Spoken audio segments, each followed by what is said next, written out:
Really, this is all about you guys. This is a community, so I'm looking forward to hearing what our amazing guests have to say today in terms of um, the trends right into it. So we're starting with the heavy hitter. We're all heavy hitters here, by the way. But first question, you are the brains behind the biggest music and culture festival in Africa. Us about that journey in terms of inception to execution, briefly. It's a very hard journey, but we first started an event company before we started Afrochella. So I actually moved back to Ghana in 2014.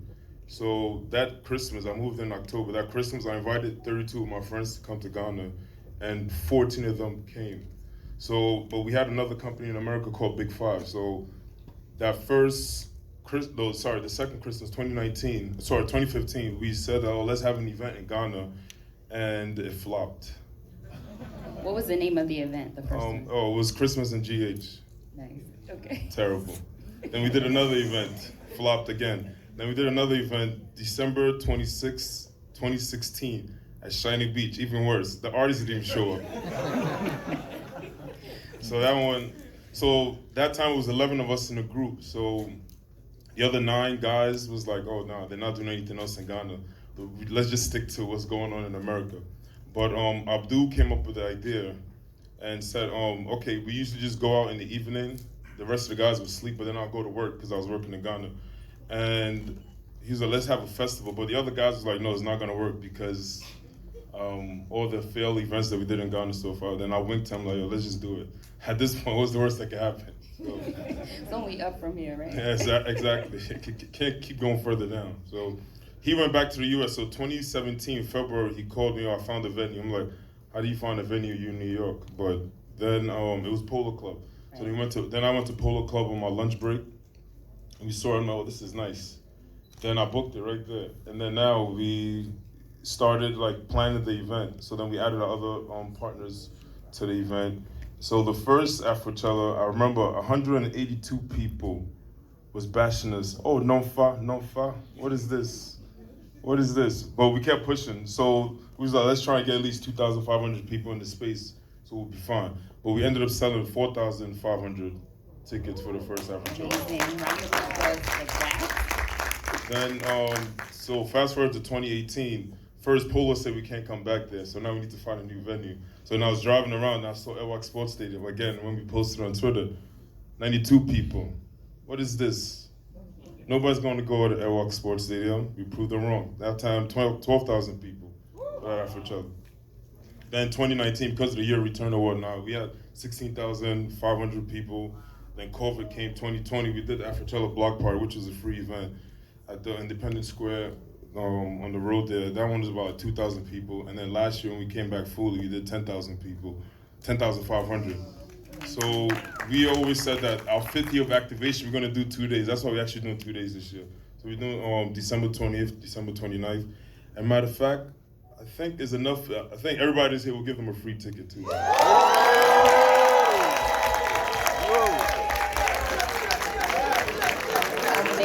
I think you can just give the organizers your emails and stuff. We can send a free ticket. It's not no promo thing because the reason why I'm saying that because I came here at 8 o'clock in the morning and they were still setting up.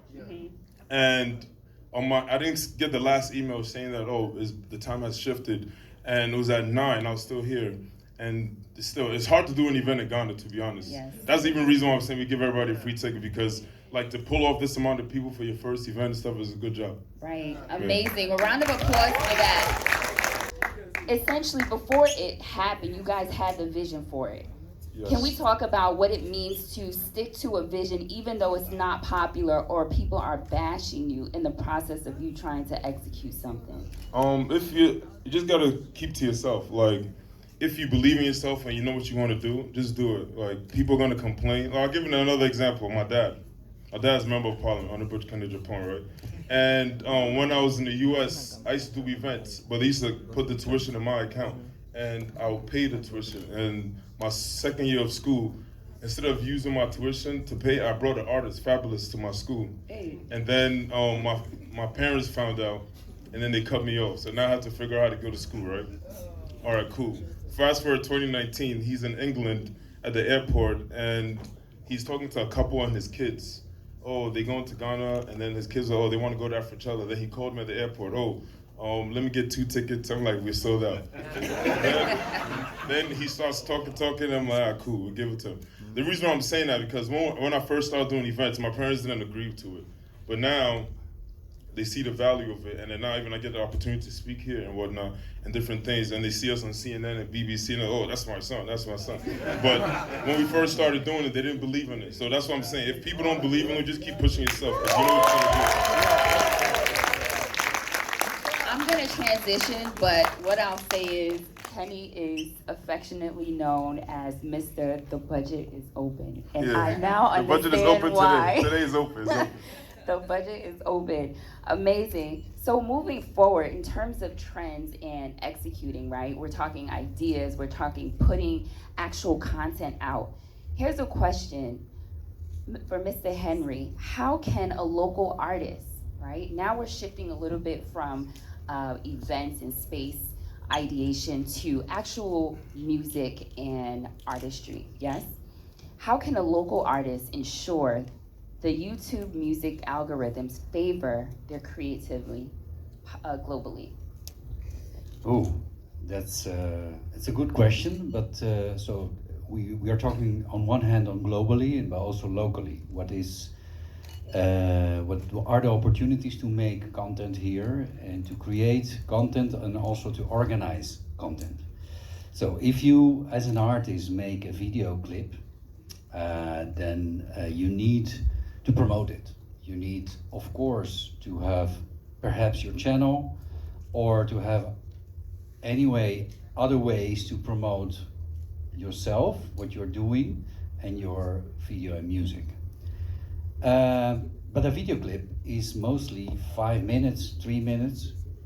So that is already not answering what the algorithm of YouTube is reading. YouTube is now promoting long form content. So in the end, as much as possible, advertising. And a video clip is a short form of content. So there are two opportunities. That one, which is very important, that Jennifer also presented, which is short, which is a way for artists to do in a easy way content, because I mean there are a lot of creators here today, of course, and there are who is musician, who is artist here in the room? Are there artists? Okay, so that says a lot, because an artist is there to tell his story in his own way, and his way is music. A creator tells his story because he loves a certain genre, theme, he has a passion for something, and he does it at best. But so YouTube, for the creator, is the platform where he can create all kind of content. But that's the music for the creator. An artist has only his music, and the music is translated in a video. So to give you an answer, I think that artists need to be helped with formats that help them to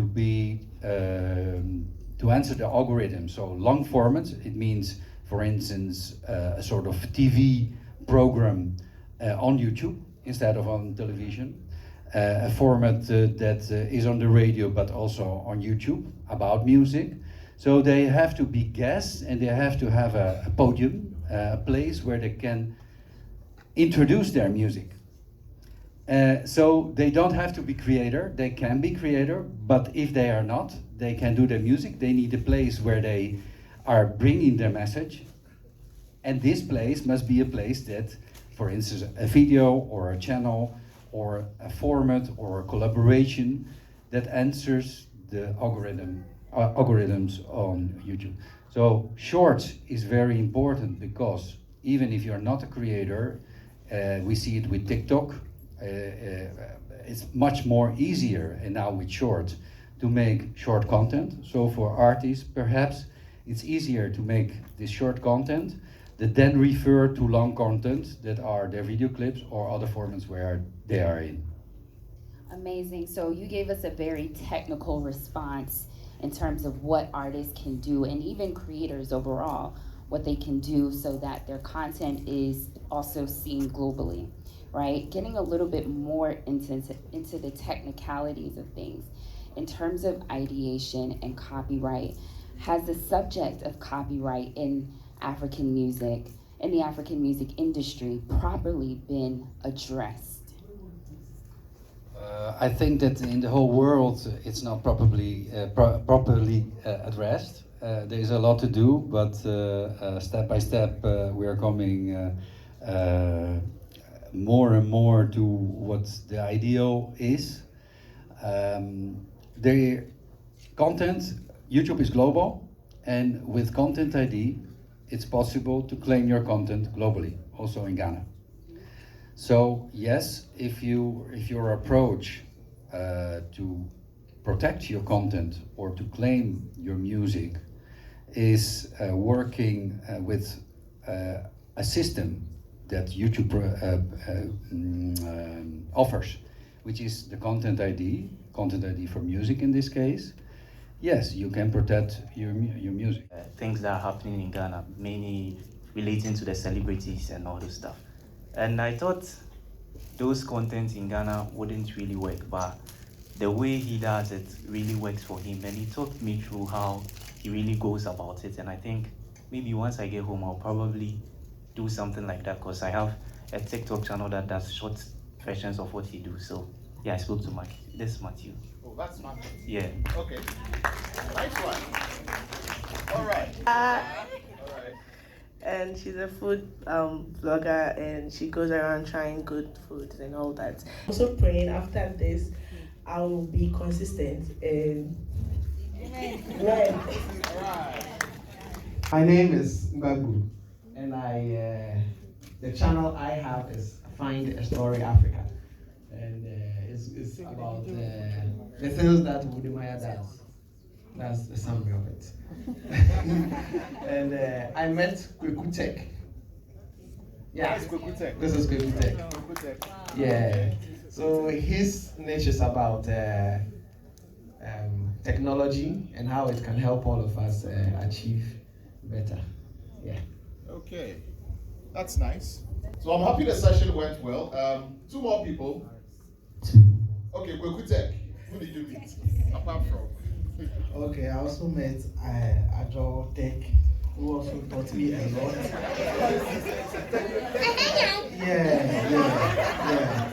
I wanted to know more about how I can promote my videos on YouTube. Okay. And I've really learned a lot from him today.